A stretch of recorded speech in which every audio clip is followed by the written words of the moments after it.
Super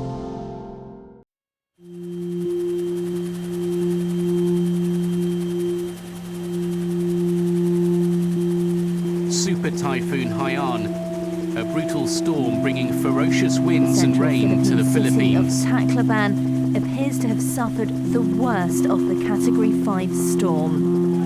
And waiting out of the red corner, the fighting pride of the Philippines,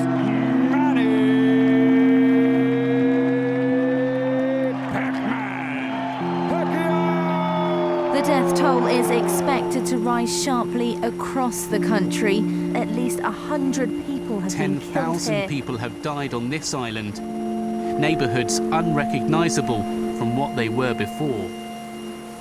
As foreign aid pours into the country in bulk, the national government promises to account for all the donations. This comes after concerns aid and other supplies might not reach their intended recipients. As of Wednesday, the department... What is left is a major humanitarian crisis as officials try to help as many people as they can to rebuild their lives. All to the winner by unanimous decision.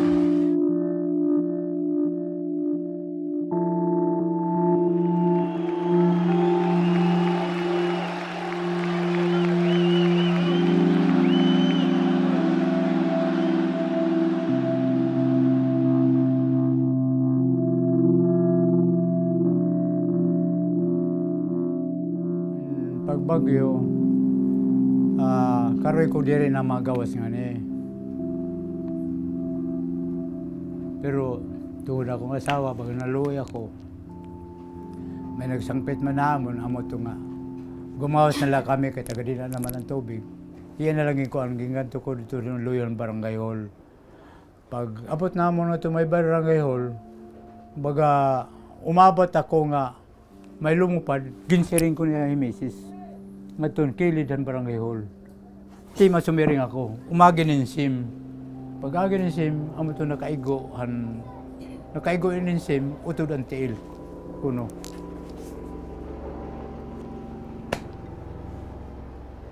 Gutaya lang yan. Tungod siguro nga, diri pa tinutugot tamon, o tungod nga, may dako dinara nga, siring pa nga, diri ordinary nga, kuan, nakakabulig. Kaya ini, marang ako nga, dako inimbulig ako. Nira.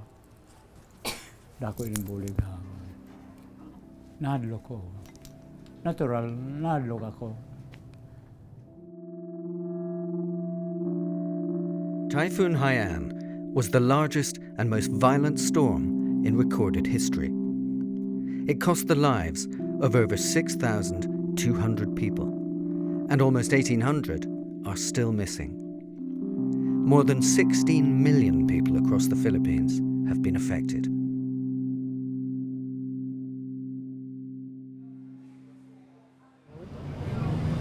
Mayor Alfred Romualdez, thank you so much for joining us on BBC World News. The local government has been criticized for its slow response to the distribution of aid to the many victims here in Tacloban. What do you have to say to this? We are also the victims, and that's why we needed help from the national government to supplement and to support us so that we can get our equipment running, our trucks running, and our people going. So do you think, Mayor, that politics has affected the aid effort? I can't even think that far anymore, and I don't want to think that. If there's a problem there, then it's our people that will suffer. If there are mistakes, I hope the national government will correct it. Hello.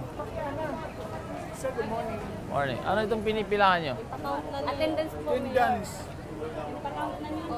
Attendance. Nakalagay dun sa lamesa, missing. May pirma kayo sa missing? Wala na missing. Ha? Missing na po kami.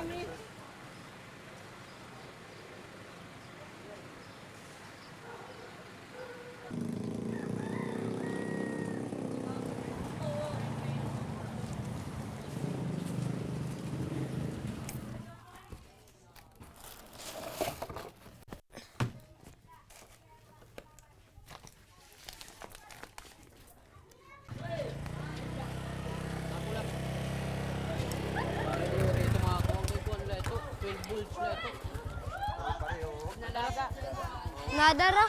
Yehe. Payo daw pagpandara.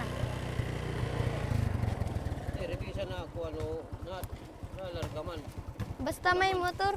Ayaw kay lubot niya durot eh. Kuha daw dito ano, ang charger ni Mark. Ang Mark charger. Okay, dito ano. Charger.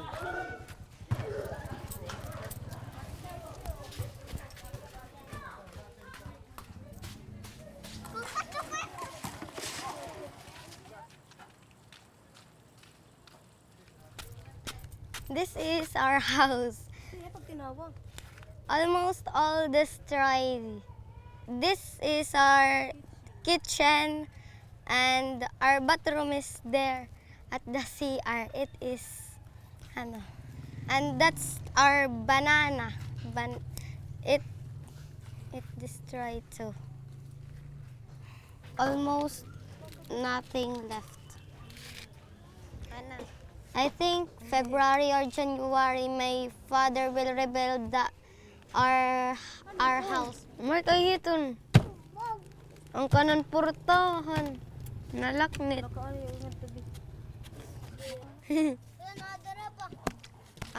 I will have a birthday with no house because of super duper typhoon.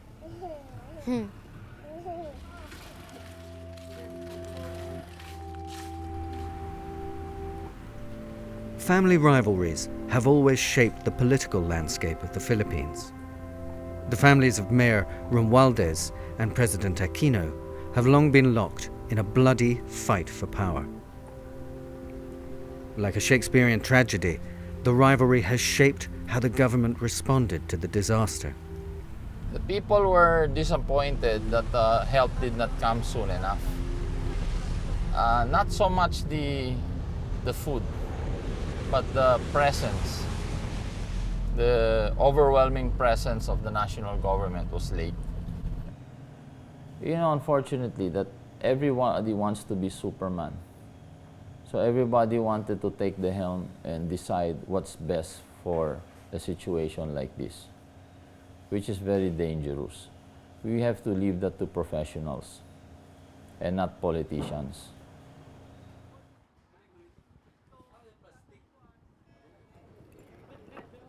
Kung diri itong barko nga nagrurubahan mga bala dito, boss, bangin anamon din diri maruruba kay madigo na itong buhos ko ito.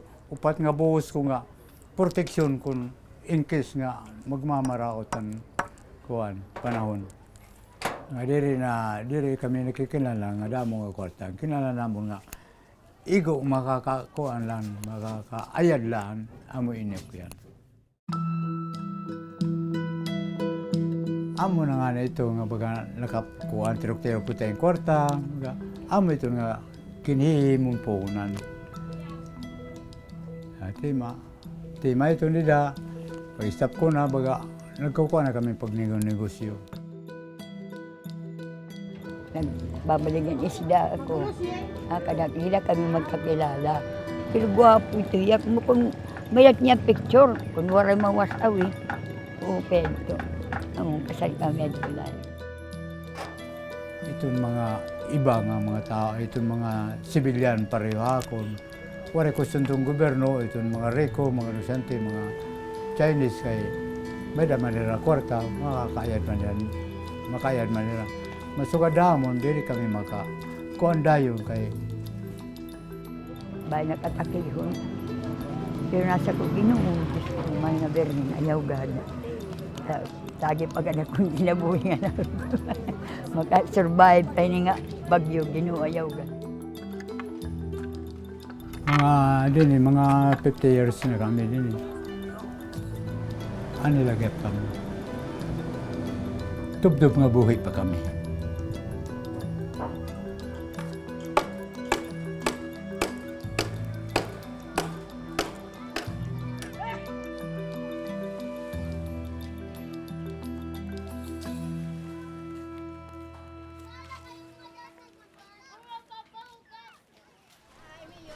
Oh, kamusta kayo? Nanaunin kuan, biko. Buti ka pa. Mabuti na lang, nabuhay tayo ha. Oo. Gaano kataas ba ang alon dito? Ako, mataas. Diyan sa may na yun. Diyan sa may ano. Tao na yun. Umabot dyan? Oo, umabot dyan. Mabuti nakaiwas kayo. Doon kami sa Timpulo, yung sabi doon sa taas. Mabuti na lang, naka-life jacket yung mga anak ko, nakakapit sa poste, hindi natangay. Okay, nabalitaan namin nga. Si Christine daw kung nawawala. Oh, pero na-rescue naman ng umaga. Grabe. Hindi, sige lang, kaya natin to. Ayusin lang natin to. Sige. Oh, titingnan ko lang yung barko, paano natin maano to mga clearing. Ay, how are you? Ministro po ako sa iglesia. Ay, kaya nga doon, sinabihan ko nga ba't doon pa sa dagat? Doon pag konting bagyo, baka naman casualty na naman tayo. Mas dito na lang, mas maupay pa. Oo, kakatakot doon.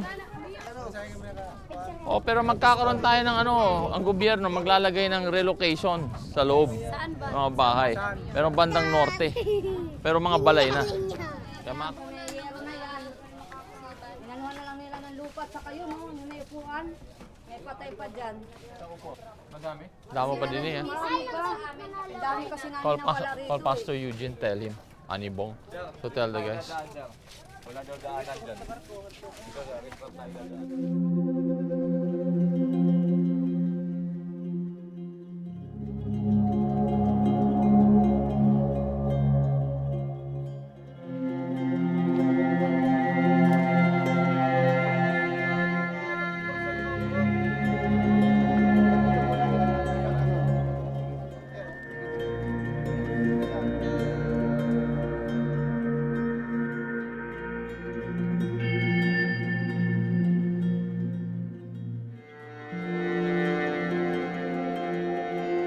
See, this is a wake-up call to especially the informal settlers who live right in the water.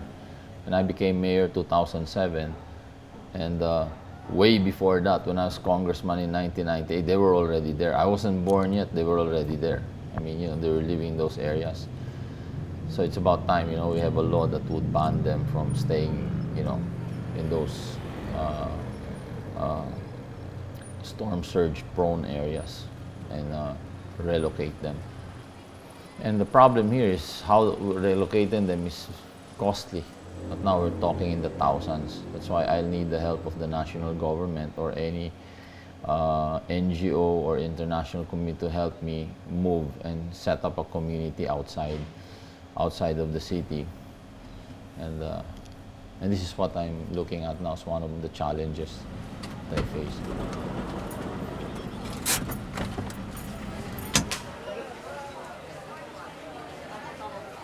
The EU Commissioner, Kristalina Georgieva, has pledged €7 million to help with relief efforts.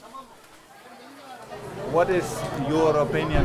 Which sector, is it food, water, shelter, or medical care, is most important for your area? We need the funds for shelter, because if we put temporary shelter, the people will not transfer. But people like to live in the same place where their house was before, I assume. But yeah, but we don't like that, because not beside the water. It's not possible. Regarding food, if you have money and it can be transferred in anything, food or shelter, and you clearly say use the money for shelter. Shelter. Is that correct? Shelter. I need shelter. Okay. As international money and aid poured into Tacloban, political alliances rather than need informed the decisions made, and both families blamed the other for the fallout and suffering caused by their rivalry.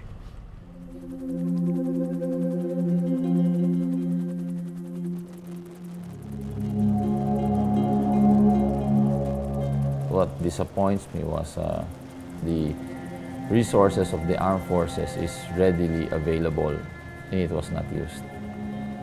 If you had foot soldiers that would come here even 12 hours because of the distance, there still would be people alive.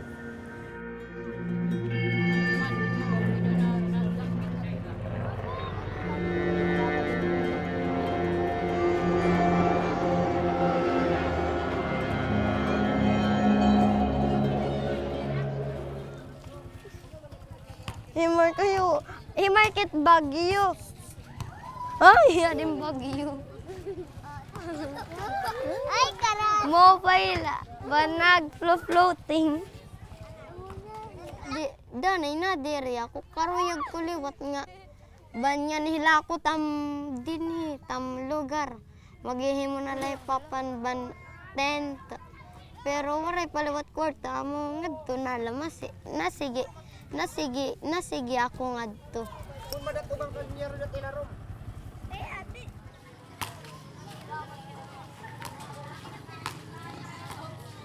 Only 4 roros, sir. Tapos may red tape pa. Red tape? Tagal. Red tape pa pagkuhan. Bayaran, lagayan. Lagayan, tapos mahirapan eh. That's the... Yan ang problema. Fix Batog and everything would be... Man-made catastrophe. Ha, di ba? Kain ka mo. The problem is not the distribution from other places and abroad to here, to the airport. What you've seen is when it got to the airport or when it got to the port, distributing it to the people was a problem. And actually is a problem.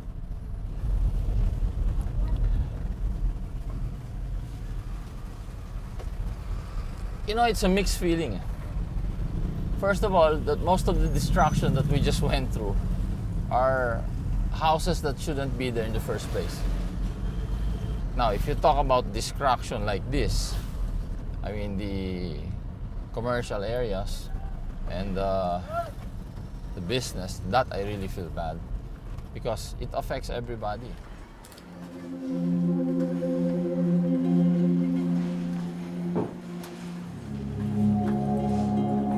The informal settlers definitely will have to move because if it will be a violation of the law if they stay there.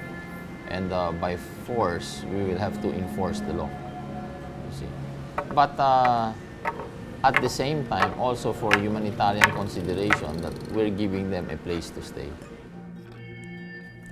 Diri yung mga kabot kay private land ini, diri ni public land.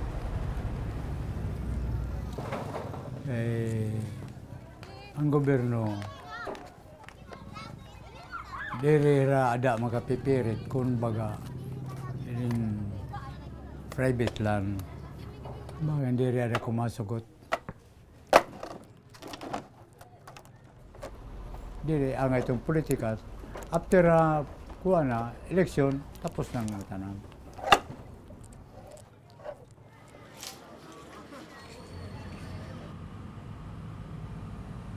Most of the people who are not going to come back here are those who do not have any assets anymore here.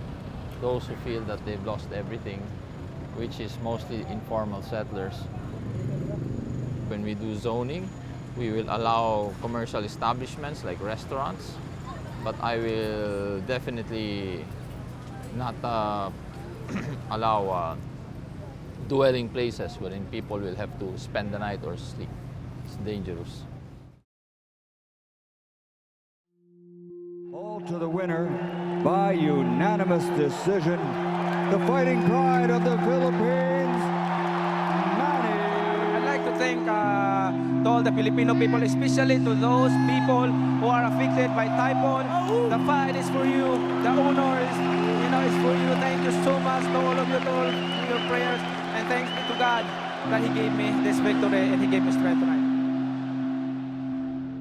Mayor Romualdez is now locked in his own battle with the city's informal settlers, who don't agree with his plans for rezoning and refuse to be relocated outside of Tacloban and away from their old homes.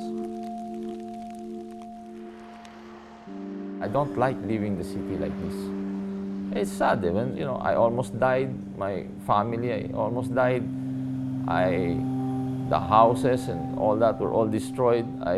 People close to me died, the city's in ruins, Then you get frustrated and you say, what's happening here?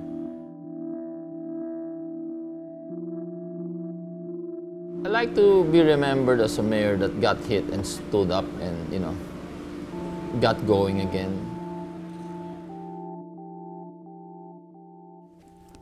Masakit. Kung pwede la, pahit ako, bisan hino. Di rin ako makahimo. Ano ako mga hinimo ito. Wala magukar. Sana na, maunahon ako na lang nga. Gabay ako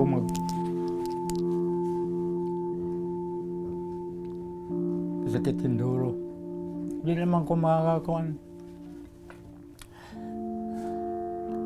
Hindi naman ko makahimo pagtao na ito na kung ginihimo.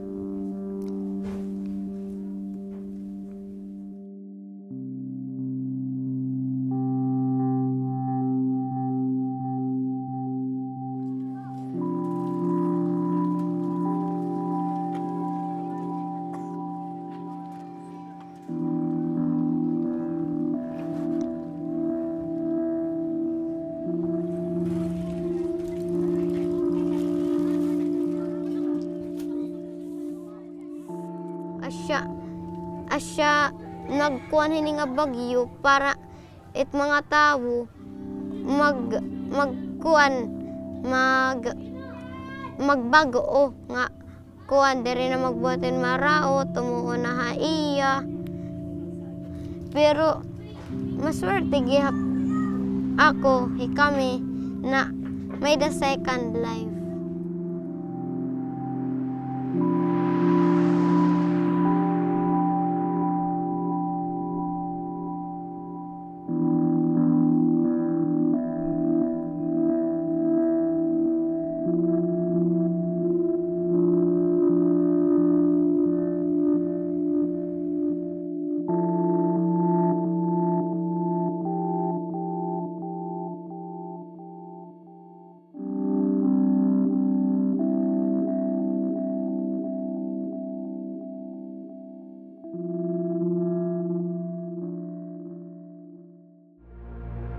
The Thai fishing industry is rife with abuse, torture, and summary executions.